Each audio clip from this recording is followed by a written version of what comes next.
It's Tim from Your Six Studios. Today in this video I'm going to show you how to connect your AirPods to your Android phone. So you can see I have my AirPods right here. Now just go to your Android phone and just swipe down from the top right, and let's just go to settings, and we want to go to the Bluetooth option. So I can see Bluetooth listed right here under connections. It might be listed in a different area on your Google Pixel or your Motorola. So I can just go to connections right here, go to Bluetooth, make sure Bluetooth is turned on. Make sure it's scanning, so you can see it's doing a little spinny thing. If that stops, press scan on the top.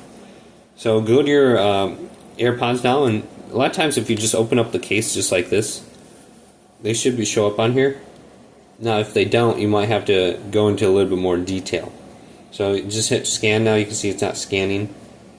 So it's not showing up. Now we can try removing them and then placing them back in.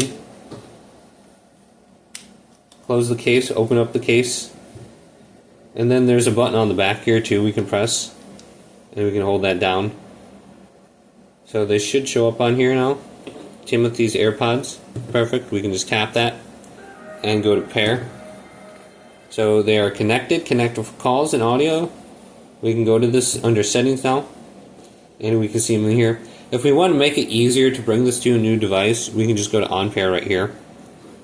So go to on pair, and now we can bring this to a new device. So hopefully this video did indeed help you out. If it did, leave it a big thumbs up and subscribe to my channel down below.